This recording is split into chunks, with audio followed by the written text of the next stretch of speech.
Good morning and welcome to the Mike and the Hoss Show, powered by the Yum Yum Shop on the Pulse of New Hampshire. I'm Mike Dene alongside Charlie Hossack. We are Mike and the Hoss. I say this every year as a teacher. August 1st to me is one of the worst days of the year. Yeah, this is because we know what's coming. Yes, this is our longest Sunday night. This is it. Yeah, no, I hear you. The both of us have started to transition back. I still have one more week of summer school, but we've already started kind of talking about. I had a meeting. You had a meeting. Students that we're getting for next year, starting to think about setting our rooms up. So yes, it is. It is definitely on the horizon. It is beginning. And shout out to all those elementary school teachers. Oh, yeah. Because they have so much room set up to do. Yeah. And, I mean, you go into a middle school classroom like ours or compared to an elementary school classroom. And it's not even in the high school classroom. Yeah. It's elementary school teachers. I think I will go on record in saying this because since I've worked, I've taught every grade, preschool through post. Don't go on record. Don't go on record. No, I honestly think that elementary school teachers have probably the most challenging job as far as classroom setup, the inability to have free time, like their bathroom breaks and stuff have to specifically be planned around, like around lunches and recess and all that I stuff. think elementary school classrooms have an incredible challenge. I think middle school classrooms have an incredible challenge. Yeah, and everybody has. I guess everybody has their own challenges. It's a little bit different, yeah. And so that's why it's hard to transition from an elementary school to a middle school, just like into a high school, just like it's hard to go backwards. So, it's shout out to all the teachers, including us, which great. I still, just so you know, and I know we talked about this on OT this past week. I am still coming off the high of Christmas in July. Yes, it was just so fun. Last week we had one of our best shows in terms of that. We had some good callers. Yeah. Played a game with a caller. Played a game. And it was fun. I can't wait to do that again. I said we're going to do Christmas in September. Yeah, I say why not? Definitely. Doug, I mean, I think Doug, did you have fun? Did you enjoy it? I did, absolutely. Christmas in July, I like it a lot more than Christmas in December. All right. Yeah, there you go.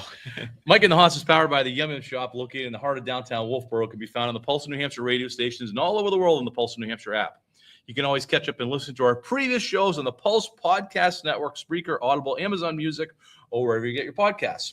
The Yum Yum Shop has over 100 varieties of fresh baked goods, including 6 different types of bread and a full-service ice cream bar, and, of course, their most famous item, the gingerbread cookie. Make sure to visit the Yum Yum Shop the next time you're in Wolfboro or online at yumyumshop.com. And while you're there, enter the discount code of Mike and the Hoss to receive 20% off a Gingy Box. We also want to thank the Heinz Group of Philadelphia and London for sponsoring our Facebook Live and YouTube Live feed, so you can see Charlie, myself, and Dog doing this whole thing. And obviously your daughter for our social media. Yeah, thank you, Abby, for doing that. What are we on for social media? We are. There's a couple things I want to add, but you can find us on X, Instagram, TikTok, Facebook, and YouTube. Okay. Before we get started, I just wanted to mention, and Dog, I know this kind of excludes you, and I apologize for this because I know you don't have Netflix, but I don't know if I told you this. I do, but I don't. You know what I mean? Yeah. No, I hear you. So we always, Mike can always talk, and I guess the three of us do sometimes, about different series that we want to watch. And I think I mentioned to you guys probably off air that I'm watching the new Little House on the Prairie. Yep.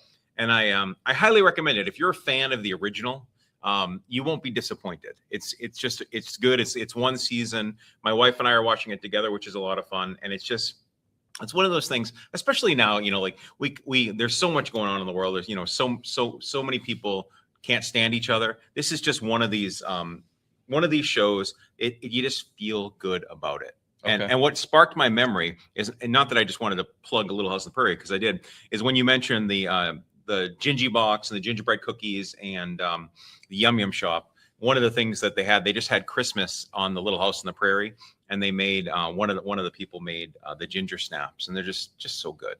So, and the gingerbread cookies at the Yum Yum Shop, so good. And the opposite of that is what I'm watching. I'm watching the House of Dragon, which is the Game of Thrones spinoff, which is not a nice. It's a great show. My wife watches that. It's a great show. Don't get me wrong, but it's not for the faint of heart. No, it is. People who love Little House on the Prairie, they're going to get a different taste. I was going to say, because my wife loves Little House on the Prairie, and she also loves House of Dragon and Game of Thrones. Okay, so she's got both extremes. Yeah, they're kind of like a gingerbread with red frosting. I was going to say, yeah. It's just a little bit different. All right. Opening Takes brought to you by the Back Bay Boathouse. Where you can enjoy delicious food and drinks right next to the lake. Don't forget to order the $5 Mike in the House penalty box during happy hour, Monday through Friday from 3 to 5 p.m. You first. Okay. So I have a couple. Let's kind of do them in order of when they happen.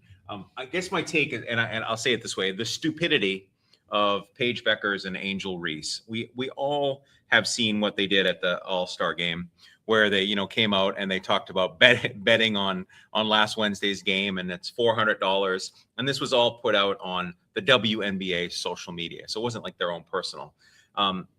What I don't understand is, first of all, why they did it, because they don't live in a cave, so they understand the ramifications of sports betting and betting specifically on your own team, on yourself, and all that stuff, a la Pete Rose, right? All that stuff. And then the other piece is, why is the WNBA not smart enough to figure this out and then put it out on their own social media? And then the fact that they came out, and the WNBA, guys, I think it's completely imploding right now. The WNBA has had so many issues in the past few weeks that I'll be surprised if it survives. It's just an absolute mess. Or what I should say is, it'll survive, but it'll just be another, oh, the WNBA is on, nobody cares type of thing. But getting back to what I'm saying, why is this happening? With Paige Beckers and Angel Reese, why is the WNBA supporting this? And then why is the WNBA coming out and not even giving any type of punishment for what went down? The old adage, any news is good news. Yeah, no, I think that's kind of where the WNBA is at.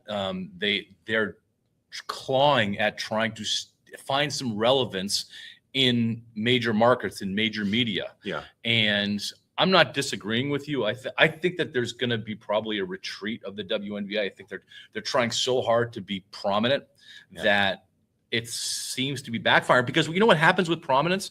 More eyes are on you. Sure. And when more eyes are on you, now you start looking at some of the holes in their system, and you get involved with the personalities of the players, and you start investigating those kinds of things. And maybe that's not as appealing as the WNBA would like. Right. But it comes with it. It comes with celebrity. It comes with publicity, that you're not going to get just all rosy articles written about you. There's going to be investigative reporting going on, and they're going to be looking at things.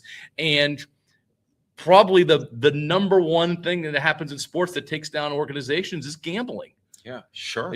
Absolutely. And so here you go. Now they're doing it. And the fact that it's Angel Reese is a tough look. I think it's a worse look though for Paige Beckers, because Angel Reese has kind of carried this villain thing about her, which is fine. A league needs a villain. And she's leaning into it. Yeah. And I don't blame her. We saw Barkley lean into it a little bit when he was, it's just, there's, Dennis Rodman. You can go through the list of guys. Bill Lambert. Right. They've leaned into it, and it's been good for them. And Angel Reese is doing that. I'm not faulting her for that. I don't have to like her for it. Yeah. Paige Beckers, though, is the other side of it. Yeah. She's more of in the camp of the stars, the wholesome stars, for lack of a better word. Sure. And for her to be getting involved with this, dare I say, this would be like Mike Trout getting involved with this. It would be. And that's a really tough look. So I don't know what they're going to do. They came out and said, I didn't mean to interrupt. They came out and said they're not going to give them any penalty for I'm this. just talking bigger picture with the WNBA, because I'm not seeing a lot of positive press come out about the WNBA. No. And you need the positive press to balance some of the negative press. And it just seems to be leaning a little bit more towards the negative press. Even in the All-Star game, the highlight films that went out about the All-Star game with all the missed shots and the lack of energy and the lack of effort. Right. And so then they're doing the interviews at the end, and they bring in Caitlin Clark, who had an okay game or whatever, but she didn't need to be to the podium. But there was a very cringy moment. I don't know if you saw this. So that all the players are kind of gathered around center court or wherever it was, and they're interviewing the MVP, and they're interviewing the winning team and so on. Right. And Caitlin's in the back row, she's like, I'm not doing this. I'm not doing this. And sure enough, they call her up. And I get You why are doing it. Yeah. you are doing it. And because the WNBA needed that pull, but you felt the awkwardness of her doing it because it was Caitlin Clark. Right. And she didn't want that attention. We talk about the WNBA needs to make her forefront. Yeah. But I think you got to make her forefront when she needs to be forefront. Yeah. That was not the situation. No, that was manufactured. And it's just so cringe. While we're on the WNBA, I'm just wondering about Dog. How's he feeling about Kelsey Plum-Arsenault and the trade rumors? Are you okay with that? She leaves LA. I keep hearing Washington, so we'll see. Yeah. I think that's coming. So That'll be all right. Yeah. Okay. Should be closer to you, correct? Absolutely. I might Yes. be going to Washington, D.C. in October. There we go. You want to do your second one? Yeah, and the second one is happening right now is Jarren Duran. So this past week, Jarren Duran hit a very shallow fly ball to left field, and Wilson Contreras was on third base when the ball was caught, and Contreras obviously did not tag up because he would have been out by about 30 feet. Jarren Duran decides to yell at Contreras, who's at third base, essentially, run, why didn't you run? What is going on? And that continued and lingered in the dugout. I have a real problem with this. Jarren Duran is becoming a problem. First of all, he's not even hitting his weight. He's hitting like $195. Exactly. And he is creating more, you mentioned it already, kind of more negative press than positive press. He's been talked about being a trade piece for many years, not just this year, but for many years. And I think the Jarren Duran experiment is gone. I think it's time for him to be gone. It's time to move on from him. We had talked a couple years ago, with the forefront of his mental health issues, fully supported that. The fact that he was a spokesperson for that, absolutely amazing stuff. And that accolades to him for being able to get the care that he needs, and then coming out and really essentially helping fans of baseball. I think all that's awesome. As far as a baseball product right now, he's a disaster, and it's going to be hard to trade him because he is such a disaster. But maybe a fresh start somewhere else, and maybe we could get something in return. We being the Red Sox. Yeah. When we talk about the Red Sox later, I have a little thing on who's on the team on August 3rd. Yeah. Or who's left on August 3rd. Yeah. And I think that, I feel pretty strongly that Jarren Duran is probably going to be the first name I'm going to say that's not going to be on the team. Right. The Red Sox might be looking at addition by subtraction at this point. First of all, it's no secret that Contreras is the heart of that team. He has established himself as the heart of that team. And he is a very fiery individual. You saw him gesturing to the bench, I don't know, on one of his at-bats the other night, which everybody was wondering, what's he doing? What's he yelling at? And they thought that he was yelling at that the Red Sox were possibly that the pitchers were tipping their pitches and that they made a wrong call or whatever it was. But anyway, Jarren Duran is picking on the wrong guy. Yeah. He's picking on the wrong guy if he wants to endear himself to Red Sox Nation. And I think there is a contingency of Red Sox Nation that is Team Duran. Sure. But that group is shrinking. It's getting smaller. And at batting 195, it's at the beginning of August now, it's really hard to justify his playing time. Mm-hmm. He's not an amazing fielder by any means. He doesn't have an amazing arm. He's got great speed. He has good speed. He's electric on the base pass. Yes. But you got to get on the base pass to be electric on the base pass. And he hustles. And we compliment Caleb Durbin for his hustle. Yeah. You'd have to say the same thing about Jarren Duran. He hustles. He works hard. He has made some game-winning plays for them, whether it be diving into first base to beat out a play. He's batting 195, and he fights for every single hit that he gets. Yep. It's not like a 195 where he's getting robbed of hits. No.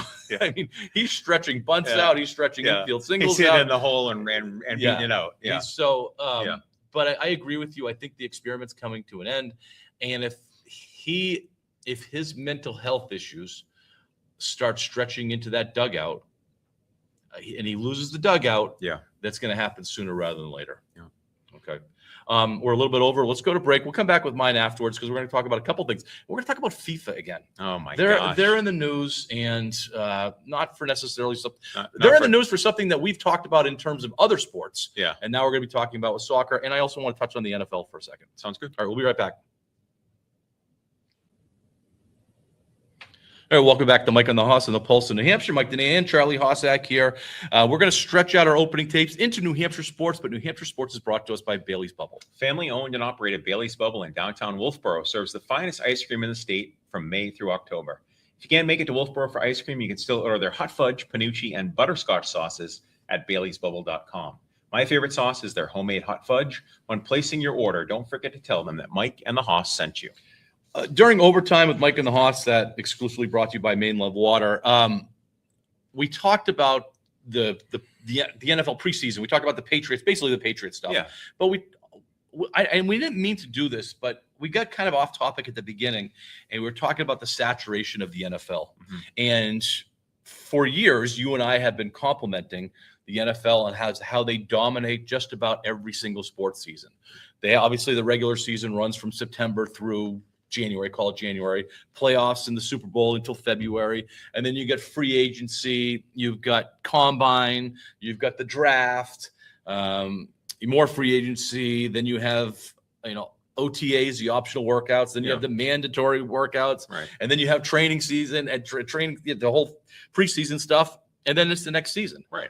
Every single part of the year is, and we complimented the NFL on that. One of the things I talked about on overtime was that I'm not that geared up for the season to start. Season, yeah. I'm not that geared up. I'm not following it like I have been. I don't feel the buzz. I don't feel the news coverage like it was. I mean, it used to be when the NFL season started, training camp started, on the ESPN ticker, you just had story after story after story after story about what's going on in every camp. Mm-hmm. You don't have that. Right. I think that there is a little bit of a saturation with the NFL.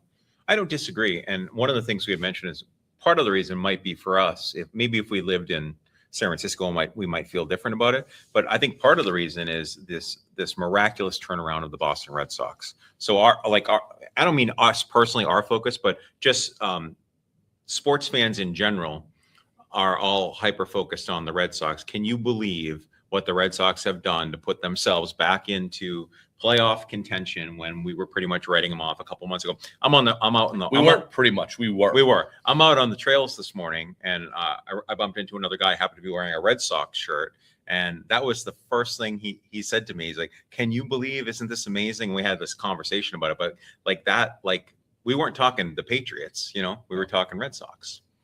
Yeah, but I feel. I appreciate that locally, but I feel like it's national too. Okay. I don't feel the buzz nationally, and I go by the ESPN network. That's where you usually see, even the NFL network, which just sounds crazy, but I just don't feel like the buzz is there like it has been. And I think it's because we are on a 12-month news cycle of NFL, mm-hmm. and people did not get a break from it at all, and they finally reached it. And you talked about the frustration. How that they're playing in just about every country in the world, yes. These games, and you can't keep track of it. Before it was a special game at Wembley, in London. Yeah. Then or maybe go to Germany or Mexico, yeah. And now we're going to Australia. Now we're going to go to Japan. We're all over the place, and it's hard to keep up. Yeah, it's hard to keep up. And plus, I think it's frustrating too for if your team goes to play in Tokyo. It's just, if the Patriots playing in Tokyo, it stinks because it's a different time zone, and you're watching your beloved Patriots at 11 a.m. Whatever, and I think it's frustrating because the fan is. I think you're right. Not only the oversaturation of the NFL as we're getting all the time, but the traveling all around the world has annoyed the typical fan. Yeah. The other thing I wanted to talk about, which is soccer, which is hard to believe because I felt like after the World Cup we weren't going to talk about soccer for at least another 3 years. I really did. I thought we're going to be taking a break. They're in the news yesterday, and I don't. You had mentioned you didn't see this, but the head of FIFA, you had his name, but I forgot his name already. Infantino, thank you. Yeah. Wants to take on private equity investment into FIFA to a tune of $4.3 billion, and then divvy up that money, at least the 4.3 billion part, there's going to be a back end on that. Sure. To all the teams to a tune of $20 million per team, which is 211 teams. And so basically he's selling FIFA.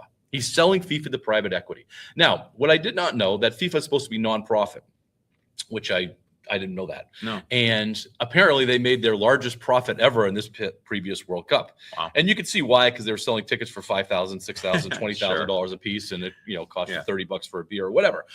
But they're coming off this very, very profitable thing. And so the news is not necessarily the private equity part. The news is that the countries are boycotting. And so the UEFA, which is the European Union of Soccer Clubs, there's 55 of them. Okay. I said, we're done with FIFA. We're pulling out. We're done. It was followed up by the Caribbean nations. Okay. They pulled out. It was followed up by the Japanese, I forget their names. The Asian countries. Yeah. They pulled out. And so now there's no longer 211 countries in FIFA. There is significantly less, like half that amount. Wow. I saw a make-believe bracket of what the next World Cup is going to look like without all of these countries. I mean, think about it. There's no Germany, there's no London, there's no France, there's no Spain. No Spain. The champions won't be there. All of Central America is gone. And so it is a pretty scary look. And again, it's private equity sticking their nose in sports. And I think FIFA is as corrupt. We talked about this forever, that FIFA is as corrupt as it gets. And wouldn't you know that they're going to be taking the billions from private equity? Yeah. I think it's going to be interesting to follow, because the private equity group of coming in at $4.3 billion is buying FIFA at 211 countries. They're not buying it at 100 countries. Right. And so if the Europeans and the Caribbean islands and do their own thing. Yeah, if you're only left with 100 teams. So if you're going to watch a World Cup type soccer tournament and you have the European countries, the Asian countries, and the Caribbean countries all on one side, and then you have everybody else on the other side, which one are you going to watch? You're going to watch probably the European one. Yeah, I'm going to watch wherever Spain is, because I want to see if they're going to be able to repeat. But that's probably going to be the bigger draw. Yeah. And so, I mean, outside of Spain, you have Argentina and Brazil as far as the major draws. Sure. I mean, outside of the European countries, those are your two big draws. What has England said? Do you know? England's out. Oh, England. They're part of that UEFA. Of course, European. Yeah, sure. There's 55 countries that are part of that, and they're saying, no, we're done. Dog, you want to add? This is exactly what they didn't need, because as you know, the 2030 World Cup is going to be hosted by the champs, Spain, as well as Morocco, as well as Portugal. And for this to happen in an epic, fantastic final match, we're 4 years away from the next one, of course. Spain, the host country, they're part of that European that said, no, we're out. We're not doing this. This is exactly what they didn't need. And you've got tournaments that are going to be going on in September, October, and November. And you've got the Caribbean countries, the European countries, the Asian countries. And we already know, and I think the others are going to say no, by the way. It's going to take a little while for them to be, kind of tasked to say no. But the ones that came out in the forefront was the European countries saying, no, we're not doing this. We're not selling football was the line that they said. We're not selling football. So hypothetically, these countries are out of it, and the World Cup happens in 2030, not in Spain. It happens somewhere else, and the U.S. wins it. Oh, does it count? There's an asterisk. No, there's an asterisk. This almost sounds like this almost sounds like Live and PGA. Like you have the Saudi Arabia and all those countries. They're going to pump all this money into it. So now you have Live, you got the PGA. And what I'm saying is if FIFA were to look at what's happening with Live and the PGA and how Live is crumbling, I mean, it seems ridiculous that you would want to invest all of this money and then all of us, you got all these teams that are backing out. Infantino, that's the director, the head of the president of FIFA, just seems to be as corrupt as it gets. It's all about money. And that his pockets are getting lined in very big way through this deal. And he's bribed. It's really a bribe what he's offering these other countries, this $20 million to sign off on this deal. Now, it has to be, my understanding, it has to be unanimous. I don't know about that, but it has to be unanimous. And so if he's bribing these countries to take this deal, that on the back end he's getting a whole lot more. So let's think about this. $20 million for the United States is not that big a deal. $20 million for Brazil, that's huge. You know what I'm saying? Right. I mean, getting $20 million. Getting $20 million. I mean, I would like to get $20 million, but you know what I'm saying? As far as, for Spain, it's probably not that big a deal. But if for some of these smaller countries, especially maybe some of the Caribbean nations, mean, that's a lot of money that's being Well, offered. the Caribbean nations were the second group to pull out. Yeah, They even then they said we're they not could, we're not doing they this. could see the corrupt with a capital C all over this. Yeah. Dog. I thought this wouldn't start until they go to Saudi Arabia in 2034. So Yeah, but I appreciate the European countries saying, no, we're not doing this, and then them jumping ship right away. Yeah. I mean, the day that it was announced, they were like, no, we're done. We're out. We're not doing this. Yeah, I mean, obviously they knew it was coming, what was coming, but said, no, we're doing this. We're going to go on our own. Yeah, they can't. There's no way that You can't do a World Cup. you can't do a legitimate World Cup without Europe. Yeah, you can't do a World Cup with only half the teams. Right. Yeah. All right. We will be right back for more Mike in the House. We'll talk Red Sox and maybe a little Patriots. All right, welcome back to Mike on the Hoss and the Pulse of New Hampshire. We're going to talk about Red Sox, and if you want to catch the Red Sox tonight, they are in Los Angeles. 8:10 pregame, 9:10 first pitch. They're playing those pesky Dodgers, arguably the best team in Major League Baseball. Yeah. The Dodgers. They're stacked. They have a $400 million payroll. This is going to be a good test because, regardless of what last night's game, they won 3 in Oakland. Yeah. And if they can, win 1 or 2 out of this, in with the Dodgers, then that's Sacramento. oh, sorry. The A's of nowhere for a reason. Yeah. But they didn't play well No. in Sacramento. But they found ways to win these games at the end of the game. Thursday night's game, Contreras hits a home run in the 8th inning to push him ahead. Sonny Gray didn't have his best stuff, but he lasted 7 innings. Yeah. I mean, there's a lot of positives, and I think this, playing the Dodgers now, this is the big test to see, what's going to happen when you're playing the iron of the league. Yeah. I mean, trade deadline's in 2 days. Monday. That's August 3rd. August 3rd is Monday. Oh God, my God, it's Yeah. weird. So, let's just play this little game. Who's going to be on the Red Sox? Who's not going to be on the Red Sox? And I'll just run through, their starting 9. And you tell me, start Jarren Duran. Is he on the team? Come Monday? Yes. No. Okay. Rafaela, Yes. Abreu, Yes. Durbin, Yes. Montecero, who's been playing the shortstop He's been position. playing well. Yes. So you think Montecero's on the team? Yeah. He had Okay. a big home run the other night. He did, but I know one home run is tragic defensively. I think Yeah. that's I wouldn't be surprised if he is in a trade chip for a shortstop coming back. So I'm going to say no on him. Okay. Ziegler. Hmm. So that's an interesting Yeah, one that because the Sox traded for it. And his name's eluding me right now. When they trade Connor Early for, help me out, dog. Who they trade Connor Early for? It was that kid from DC that got hurt. Yeah, Meade, yeah. I believe. Curtis Meade. Curtis Meade, thank you. Curtis Meade. Who got his second at bat, broke his arm or Yeah, broke his wrist. Yeah. Which he was going to be the second baseman. I'm not as necessarily a Ziegler fan, Yeah. but they win when he's in the lineup. Yeah. They do win. There's an intangible thing to there that I kind of like him there. And he there's a lot of energy there, so I'm okay with that. Contreras, is he there? Yeah. Okay. Yeah, he's there because he made it pretty clear. Like you said, he's kind of like the heart of the team. Connor Wong. No, the Red Sox need a catcher. They're trying to get a So catcher. Connor Wong's gone? I don't. Well, they're going to have to keep one of the catchers, and You keep Navarez or I'll Connor Wong? I mean, I like Connor Wong, but you probably keep Navarez. I think you keep Navarez too. Yeah. That's the one I could. Sonny Gray. Yeah, he's there. I don't think they're gonna deal him. I don't know. I just feel I don't know.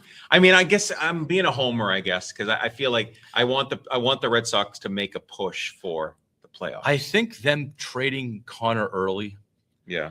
makes Sonny Gray a little bit more valuable for the Red Sox. Yeah. I think that was it. That was a little bit of a sign. I don't want them to trade any more pitching. And I really thought Sonny Gray was going to be gone because I think there's so much value there.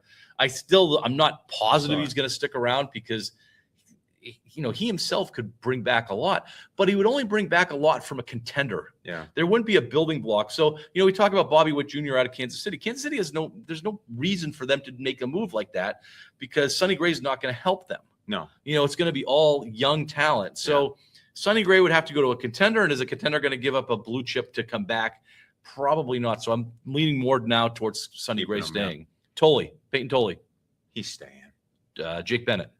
Yes. Yeah. He's Ranger Suarez. Yeah. I don't think you're getting one more. Yeah. Aroldis Chapman. I don't know. Maybe I think he might be gone because he's having good. I don't want him to go. I said he's not going to go, but I'm still not convinced.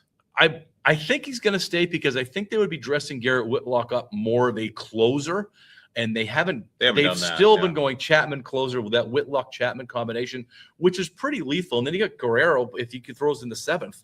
Yeah. The Sox have kind of built up this 6th, 7th, 8th bullpen, which is pretty formidable. Yeah. So, is there anyone like for the not that the Blue Jays, but the Blue Jays are going to be selling? Is there anyone from the Blue Jays that could potentially come over? I heard the rumors of Lindor coming over to play shortstop from the Mets, Yeah. struggling, but what are they gonna? I know. What do they need? Yeah. You got a team that's kind of built on heart. This is not a team that's just out talenting the other teams. They're Right. just kind of that gritty heart. Do you want to mess with that chemistry I too say much? no. I mean, I agree. I say you don't mess with the chemistry. If you can get maybe something, Yeah, but not going. You should add talent in the off season. Yeah. You don't want to mess with that chemistry. So I'm kind of with you. All right. Again, tonight on the Pulse of New Hampshire, 8:10 pregame, 9:10 first pitch against the Dodgers. Patriots training camp, that's been going. We've talked about a little bit of the lack of Diana Rossini talk for Vrabel. He's skating on that, which is good. That's a good thing.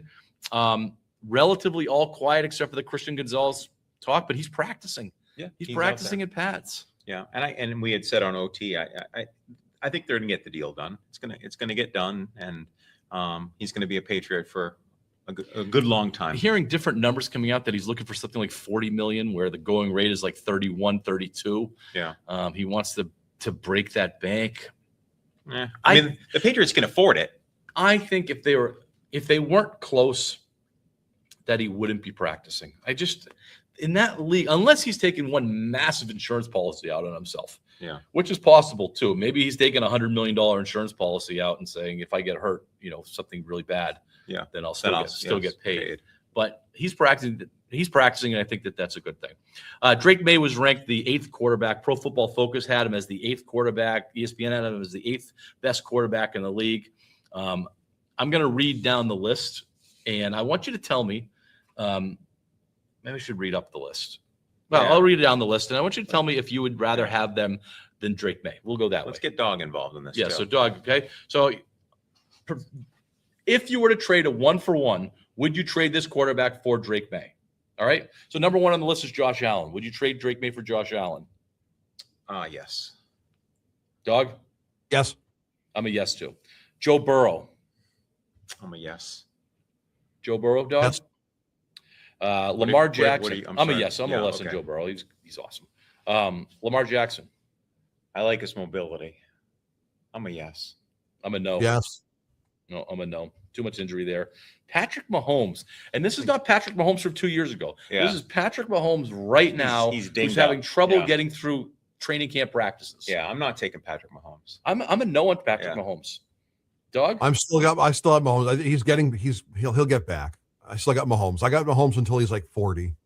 Okay. Okay. Matthew Stafford. Oh, I love Stafford. This is right now. Would you trade Matthew Stafford for Drake May? Yes. No. Just his experience alone. He's got a year left at most. Dog? I wouldn't. For 1 year left, I wouldn't. Jordan Love. No, I'm not a fan. I'm a no. Yes. The love boat, the love train. It's all about the love. The love baby. train. Somebody loves Green Bay. Justin Herbert. I'm a no. I'm a yes. I think he's good. a stud. I think he's a stud. You just want to see Madison Beer with him in the stands. I'm not saying that. All right. Is you yes or no, Doug? Yes. Dak Prescott. No. I'm a no. No. No. And then we get to Drake May. And then afterwards, Brock Purdy. I'm a huge Brock Purdy fan, so I would take Brock Purdy in a second. Are you high? There's no way that you should take Brock Purdy over Drake May. I love. Oh my God! All Brock does is win. Brock Purdy wins 2 games on that Patriots team last year. I'm a no, obviously. Dog? 2 years ago, yes. Now, no. He's been figured out. Trevor Lawrence. No. I'm a no. No. Jaden Daniels. He was the queen of the ball a couple of years ago. Yeah, it was past tense. No, thank you. I'm a no. No. And we'll go one more. Caleb Williams. No. No. I'm a no. So, I mean, You didn't- 8th is pretty accurate. You didn't get to my boy, Aaron Rodgers. Yeah, he's way down on the list. I know. He's way. I mean, you got Jalen Hurts, C.J. Stroud, Jared Goff, Baker Mayfield. Yeah. How about this? I love that Deshaun Watson is dead last, but above him is Jacoby Brissett. Yeah. Wow. I mean, when was the last time Deshaun Watson played? 3 years, at least. At least 2. I think it was 2 or 3 years. Yeah. Yeah. All right, we're gonna play. Well, not that was much of a game. We're gonna play another game when we come back. Yes, we're gonna play a game called Bank or Bust. Can't wait. All right, we'll be right back. All right, welcome back to more Mike and the Hoss, Mike the Nate, Charlie Hossack, and J-Dog back in studio. Our fourth and final segment is brought to us by Maine Love Water. Maine Love Water and seltzers are sourced from pristine Maine waters, delivering a crisp, refreshing taste in every can. Next time you reach for canned water or seltzer, choose Maine Love. Thank you, Maine Love. All right, guys, we're going to play a little game. It's called Bank or Bust. And the way it works is I'm going to present a sports statement to you. And you guys are either going to bank it, which means it's true, or you're going to say bust if you think it's false. And then just give me a little reason why you're going to bank or bust. Okay. Does that make sense? We're saying it's true or false. Like, for example, I'll give an example. Tom Brady is the greatest quarterback of all time. Do you believe that? You would say bank. All right. And Dog, what would you say? Bank or bust? Bank. Yeah. Okay. So there we go. And then if you wanted to explain why, you don't need for that. Then you do it. Okay. All right. Are we ready for the first one? We are. Okay. Here we go.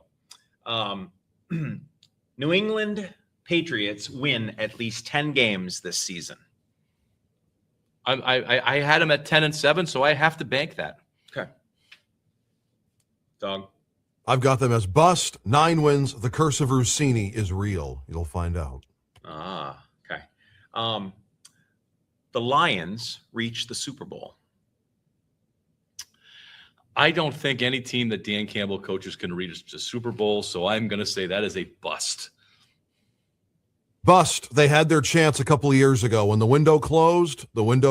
Free agency and injuries. It just Detroit had that little window, but it's over. It's kind of like that. The window has closed probably for Buffalo. We've talked about that before. It's getting there. It's getting there. All right. How about this one? The Boston Red Sox will earn a wild card spot. I'm going to bank it. I think that there's enough going on there that's positive that I'm going to bank it. They're winning games that they weren't winning earlier this year. I don't think they're playing as well as they were during the streak, but again, they took 3 out of 4 in Oakland. Yeah. Not Sacramento. Sacramento. They won another series. They won another series, and that's what they're doing. A lot's going to happen this weekend, though. We're going to know a lot more about them this weekend. Mm-hmm. Dog. Bank. The American League is so weak, and that the Red Sox were able to compile all these wins only helped them. Yeah. How about this one? Staying with the Red Sox. John Henry sells the Red Sox before 2030. Ooh, 2030. So that's 4 years. I'm going to bank it. I'm going to bank that. I think that seems to be enough smoke there that the investment, it's all about the investment, and the investment's value might be at a point now where he wants to sell that. So, and he's getting a lot of heat, and you're starting to see him react a little bit to the heat. Okay. So, unless they win, I don't know. I'm banking it. All right. What do you think, Dog? I'm banking it because A, he's not getting older, and also B, baseball strike happens. Now's the time to sell your shares while you can, because how much money of the windfall you're going to have or the shortfall you're going to have when they come back, say that there's no season left in 2027. Yeah, good one. How about this one for baseball? Kyle Schwarber hits 50 home runs this season. He's right around, 33 now? Bank. Okay. The guy's a home run hitting machine. Dog? I'm going to bank it, too, because he seems to hit the multi-home run kind of thing. He's the kind of guy that can do that, and the Phillies are they're playing better down the stretch. Why not? All right. How about this one? Jaylen Brown, the Philadelphia 76er, he's going to finish first team All-NBA at the end of this season. Ooh, that's a good one. I'm going to bust it. I think he's still going to be second team. I think there's too much talent on that team, between Maxey and Embiid and now LeBron. I just don't think he's going to get the touches enough to get first team. Dog? I'm going to bank it. I think LeBron and Maxey are going to help him get that first team. Well, that's great. This is a great segue, because my question is about LeBron James. LeBron James retires before the end of the season. Bust. He wants that full at least a year of going that farewell thing, bringing down jerseys, gifts, that whole thing that we've seen before that's really obnoxious. He wants that. He's going to be there for the full year. Dog. Bust. He's playing 25 years. He's got 2 more years. So All right. 2 more years. How about this one? WNBA, we talked a little bit about it earlier in the show, that they're going to expand to 20 teams before 2040. 20 Before teams. 2040? Yeah. So How many are they at now? 15. They're at 15? Yeah. I'll bank it. I mean, there's going to be enough interest in ownership that they'll find 5 owners, 5 cities that they can play in. I'm banking it. Dog. I'm banking it as well because you've got Cleveland, Philadelphia, and Detroit that are already coming. So that's 18. So you're going to have 20. Yeah, absolutely bank it. Okay. Sounds good. How about this one? A little college football. Arch Manning wins the Heisman Trophy this year. We need to get our Heisman expert in here. Yes, we do. There's certainly enough press. I'm going to bank it because one of the things that you can get is that you can get the guy that comes out of nowhere that Mhm. wins it, or you have that preseason favorite. And so if he just is somewhat representative during the season, he's going to be there at the end in the voting. And so I'm going to say, yes, he gets it. Dog. Bust. I think the chance was last year and he didn't perform well. And I think that was just kind of, okay, I'm just going to be here for the college experience for whatever that means, whether NIL, this, that, and the other, and then just get ready for the NFL draft. Mm-hmm. How about this one? Tiger Woods plays another Masters. Bank. Somehow, some way, whether he's with a cane, he's going to be there for another Masters. Definitely a bank. Dog. Bank, I think he will at least one more. His body is, although each day goes by, that body's just not holding up. Maybe one more. Maybe one more. Yeah. The NFL Well, you said plays another Masters, not wins another Masters. plays, not wins, Plays just and plays. all. I'm saying He's going plays. to play 10 more. He'll play 10 more. Wow. 10 more. Okay. How about this one? The NFL will play a Super Bowl outside of the United States. Unfortunately, I have to bank this. It's coming. As long as Goodell is there, he wants that international appeal. He wants it so badly. It's basically what his job description is to make the NFL international. And so I'm banking it's happening. Dog. I'm banking it. And also, by the way, guys, not only will they be outside of the country, it will be on pay-per-view. Oh boy, it's gonna be tough. How about this one? A robot umpire. So we're gonna get to a point where we have robot umpires in Major League Baseball at some point in the future. Full robot umpires? Behind the plate. Behind the plate? Yeah. Bank. It's coming. It's close. It's close now. You're starting to see umpires quit because of the appeals and the strike zone stuff. So I think it's going to happen. Bank, and I'm going to blame AI for it. Yeah. Tom Brady would still win 10 games if he came back today. Bank. You saw him in the flag football thing last year. He was the best quarterback on the field. I would bank that. I think it's a shame that the NFL wouldn't let him play this year. Mm-hmm. Dog. I would bank it as well. He still has that intensity, and that's got to count for something. And these quarterbacks keep getting hurt all the time. I got 2 more I want to get in. All right. All right. Overtime should never end in a tie in any sport. Bank. Okay. Bank. All right. And how about this one? The hot dog is a sandwich. Oh, I'm going to say bust. It's a sub, more of a sub than Okay. a sandwich. Bust. What do you think? All right. Bust. All right. That was fun, Charlie. Thank you for that. And thank you, everybody, for listening. Again, you can catch our weekday show, Overtime with Mike and the Hoss, during the week, and anything on the Pulse Podcast Network. Have a great week, everybody.